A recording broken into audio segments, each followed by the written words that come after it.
Bonjour à tous, Shalom. J'aimerais aujourd'hui partager un sujet concernant les pasteurs actuels. Ce n'est pas un sujet pour casser, non. C'est un ministère honorable parce qu'il a été établi par le Seigneur, très clairement. Établi par Yahweh, au nom de Yeshua, par sa grâce, par son esprit. Parce que Yeshua, Jésus-Christ, est le premier berger par excellence. Il est le berger qui établit lui-même. Et on est dans une génération où vraiment il y a 5 ministères de base. Tu représentes les doigts de la main, d'ailleurs. Ces 5 ministères, il y a le ministère de l'apôtre, premièrement. Secondement, le ministère de prophète. Donc 2 ministères liés au fondement. Voilà. 2 ministères liés à la vision. Voilà. Il y a ensuite le ministère d'évangéliste, puis de pasteur et enfin de docteur. Et il faut comprendre que beaucoup, dans ce temps actuel, dans cette génération, veulent être pasteurs. Et j'aimerais vraiment en venir à ce sujet parce que nombreux, et ça se sent, ça se sent très clairement, nombreux sont pasteurs parce que aujourd'hui, c'est le pasteur qui est souvent mis en avant sur l'estrade. Alors que déjà, dans le passage, je crois, aux Éphésiens, je ne sais plus exactement, lorsqu'il parle donc des 5 ministères, c'est pas pour dire que tel ministère est plus fort, plus grand. C'est parce qu'il y a un ordre pour une bonne raison. Voilà. Le pasteur est censé être le berger, donc celui qui prend donc les brebis dans le pâturage. Et il prend du temps pour les écouter. Le pasteur prend du temps pour écouter les brebis. On ne se fait pas pasteur comme ça. Le Seigneur travaille notre cœur. Il nous donne la patience. Je vais aller dans un passage dans l'épître de Timothée. Voilà, chapitre 3. Cette parole est sûre. Si quelqu'un désire la fonction d'évêque, il désire une œuvre excellente. Alors on est bien d'accord que évêque, ce n'est pas forcément berger. Dans l'évêque, il y a le manteau pastoral, effectivement. Voilà. Il vient du grec épiscope, je crois. Voilà. Signifie surveillant. Celui qui vient veiller, le surveillant, quoi, le superviseur.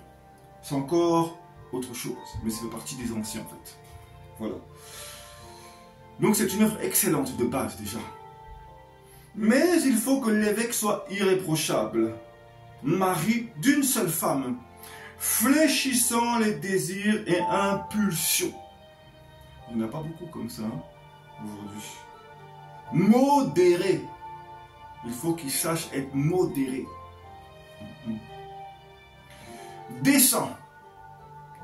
Hospitalier. Aujourd'hui, trouvez-moi un nombre de pasteurs qui ont établi une assemblée avec le don de l'hospitalisation, le don qui est vraiment hospitalier, qui vraiment dans leur assemblée mettent un coin pour les SDF, donner à manger de la nourriture, qui établissent un milieu de sociabilité, je ne sais pas si ça se dit, bref, avec des personnes qui travaillent comme bénévoles, avec un cœur de compassion pour les SDF, pour les personnes qui ont besoin, même pour les cours, pour donner des affaires scolaires, etc. C'est aussi le rôle de l'Église, Alléluia. Voilà. Capable d'enseigner. Il faut qu'il soit capable d'enseigner. Voilà. Aujourd'hui, malheureusement, beaucoup sont pasteurs. Mais ils pensent qu'ils sont l'autorité. Alors qu'à la base, pasteur, excusez-moi, mais c'est rien d'autre qu'un des 5 ministères. Et le pasteur doit être dans le secret. Être à l'écoute des brebis, à les comprendre. Il doit être très patient, doué en patience. Je ne connais pas beaucoup aujourd'hui des pasteurs qui essaient de comprendre. Alors je peux comprendre qu'on est humain. Oui, on est humain quand même. Parfois, il faut aussi que les brebis elles-mêmes prennent conscience, parce qu'elles vont aussi tuer des bergers. Il ne faut pas non plus rejeter de la pierre sur les bergers. Il y en a qui vont les tuer quand même. On ne va pas se mentir. Mais beaucoup, malheureusement, sont appelés comme évangélistes, comme prophètes, et on en passe. Et on les établit comme pasteurs. ils n'ont pas du tout le fruit. À la base, excusez-moi, on ne se dit pas pasteur à la base. Dans la parole, c'était les brebis, ben, c'était le peuple, en fait, c'était le peuple qui discernait le fruit. Et donc qui disait, tu es pasteur. Ça se voit, ça se sent. Voilà, le caractère lié à la patience, lié au fait d'être modéré. Voilà, un pasteur donne la joie au peuple. Il a une autorité, bien évidemment. Voilà, mais il donne la joie aux brebis. Lorsqu'il pense les brebis au travers des enseignements, bah parce que voilà, il a été établi pour ça aussi. Le problème, c'est qu'aujourd'hui, bah, dans une assemblée, on veut tout de suite un pasteur. C'est le Seigneur qui établit le cœur pour devenir pasteur. C'est le Seigneur qui établit. Comprenez une chose, beaucoup de gens aujourd'hui vont dire, parce que je vois aussi aujourd'hui beaucoup soi-disant apôtres, ils sont tout jeunes. Comprenez une chose. L'année dernière, le Saint-Esprit m'a fait comprendre ceci. Pourquoi les apôtres du temps de Yeshua ont été établis ils avaient la trentaine, peut-être pas loin de 40, mais ils étaient encore jeunes. Parce qu'il faut comprendre qu'ils étaient déjà juifs. Ils avaient grandi dedans. Ils allaient dans la synagogue, ils avaient entendu la parole. Sinon, ils n'auraient pas été au courant que le Messie devait venir, forcément. Donc, ils étaient peut-être illettrés pour la plupart, même, hein, presque tous, même limite. Mais ils avaient quand même entendu la parole. Tout simplement. Voilà.